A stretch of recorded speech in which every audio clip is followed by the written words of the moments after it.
सनातन धर्म के लोगों के लिए विघ्नराज संकष्टी चतुर्थी व्रत का विशेष महत्व है, जो अश्विन मास की चतुर्थी तिथि के दिन रखा जाता है।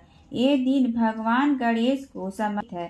इस दिन व्रत रखने के साथ साथ गणपति बप्पा की पूजा की जाती है। इससे घर परिवार में सुख शांति बनी रहती है। साथ ही बप्पा के आशीर्वाद सभी दुख दर्द का अंत होता है।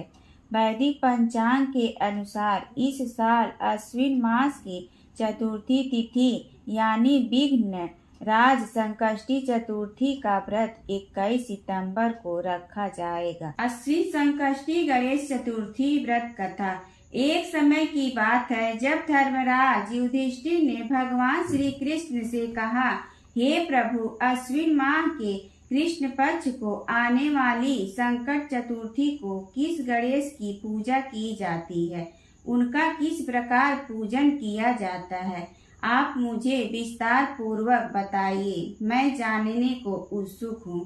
तब भगवान श्री हरि ने हर्षित होकर युधिष्ठिर से कहा, हे धर्मराज, एक बार माता पार्वती ने भी पुत्र गणेश से यही प्रश्न किया था कि हे पुत्र, अश्विन माह में आने वाली कृष्ण चतुर्थी को किस गणेश का पूजन और व्रत किया जाता है, यह व्रत करने से किस पुण्य फल की प्राप्ति होती है, उसकी कथा सुनने को मैं उत्सुक हूँ, मुझे विस्तार पूर्वक सुना दो। माता पार्वती के वचन सुनकर गणेश जी ने कहा, हे माता, जो भी मनुष्य अपने जीवन काल में सिद्धि की कामना रखता है, उसे अश्विन माह में आने वाली संकट चतुर्थी की पूजा पूर्वोक्त विधि से करनी चाहिए। श्री कृष्ण बाणासुर की कथा। अश्विन माह को कृष्ण पक्ष को आने वाली संकट चतुर्थी को कृष्ण और बाणासुर की कथा के अनुसार एक समय की बात है जब बाणासुर की पुत्री उषा ने अपनी सुषुप्ता अवस्था में अनिरुद्ध को अपने स्वप्न में देखा। स्वप्न में अनिरुद्ध से विरह होने पर वो इतनी व्याकुल हो गई कि उसके चित्त को किसी प्रकार की शांति नहीं मिल पा रही थी। प्रातः होते ही उसने अपनी सखी चित्रलेखा को तुरंत बुलवाया और अपने स्वप्न की बात उससे कही और उसने त्रिभुवन के समस्त प्राणियों के चित्र उससे बनवा डाले। उषा व्याकुल अवस्था में सभी चित्र को देख रही थी। तब अचानक से उसके नेत्र अनिरुद्ध के चित्र पर जाके ठहर गए। उसने तुरंत कहा, अरे, मैंने इसी व्यक्ति को अपने स्वप्न में देखा था, इसी के साथ मेरा पानी ग्रहण हुआ था। ये मेरी प्रिय सखी, जाओ और यह व्यक्ति जहाँ कहीं भी मिल सके इसे ढूंढ के लाओ, अन्यथा इसके वियोग में मेरे प्राण पखेरु उड़ जाएंगे। अपनी सखी की यह दशा देखकर चित्रलेखा तुरंत अनिरुद्ध की खोज में वहां से निकल पड़ी। सभी नगर और लोक को भ्रमण करते हुए वो द्वारिका नगरी जा पहुंची। उसने वहां अनिरुद्ध को निद्रा ही देखा। वो बिना समय गवाए अनिरुद्ध को उसके पलंग समेत उठाकर बाणासुर की नगरी की ओर प्रस्थान कर गए। गोधूली बेला में उसने अनिरुद्ध समेत बाणासुर की नगरी में प्रवेश किया। यहाँ प्रद्युम्न का अपने पुत्र वियोग में हाल बेहाल हो गया था और उसको एक असाध्य रोग ने ग्रसित कर लिया था।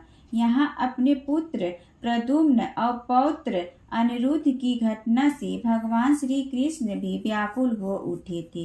वहीं रुक्मिणी जी ने अपने पौत्र की अनुपस्थिति में दुखी मन से बिलखने लगी थी और खिन्न मन से श्री कृष्ण से कहने लगी, हे नाथ, क्या हमारे पौत्र अनिरुद्ध का किसी ने अपहरण कर लिया है या वो खुद अपनी इच्छा से कहीं चला गया है?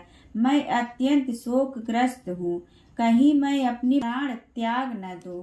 रुक्मिणी जी की ऐसी दशा देख श्री कृष्ण जी ने तुरंत यादवों की सभा बुलवाई। वहां उन्हें महर्षि लोमस के दर्शन हुए। उन्होंने महर्षि लोमस को प्रणाम किया और आदर सत्कार से स्थान दिया और उन्हें वहां घटित हुई पूरी घटना विस्तार से कह सुनाई।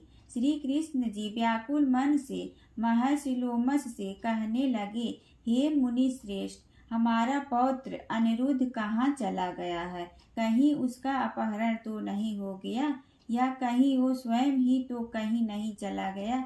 आखिर कौन उसे लेकर चला गया है, यह मैं नहीं जानता हूँ। यहाँ पूरी द्वारिका नगरी में शोक की आंधी छाई हुई है। उसकी माता अपने पुत्र वियोग में अत्यंत दुखी हैं। श्री कृष्ण जी का विलाप सुनकर तुरंत महर्षि लोमस बोले, हे कृष्ण, बाणासुर की कन्या उषा की सखी चित्रलेखा ने ही आपके पौत्र अनिरुद्ध का अपहरण किया हुआ है और उसने अनिरुद्ध को बाणासुर के महल में छुपा के रखा हुआ है। यह सारी बात मुझे स्वयं नारद जी ने आके बताई थी।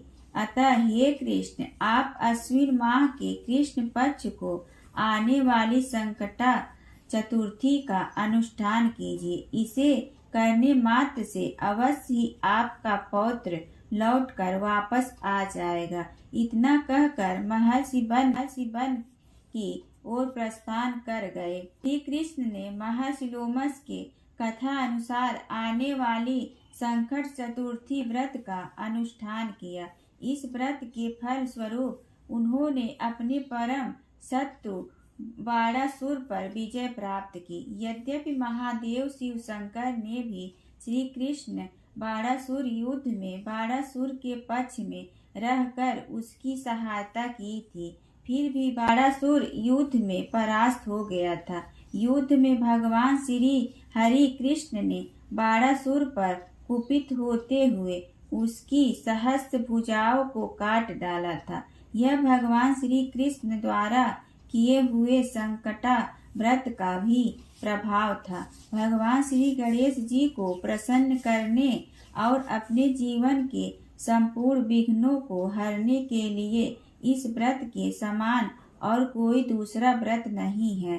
भगवान श्री कृष्ण कहते हैं, हे कुंती नंदन, आपके मार्ग में आने वाली समग्र विपदाओं के नाश के लिए अश्विन माह के कृष्ण पक्ष को आने वाली संकष्टी चतुर्थी व्रत के पराई और कोई व्रत नहीं है। अतः इस व्रत को हर कोई मनुष्य को अवश्य करना चाहिए। इसके प्रभाव मात्र से आप अपने शत्रुओं पर विजय प्राप्त कर लेंगे एवं राज्याधिकारी भी बनेंगे। इस व्रत की महिमा का गान बड़े बड़े विद्वान भी करने में असमर्थ हैं। हे राजन, मैंने इस व्रत का अनुभव स्वयं किया है, इसलिए मैं आपसे कह रहा हूँ।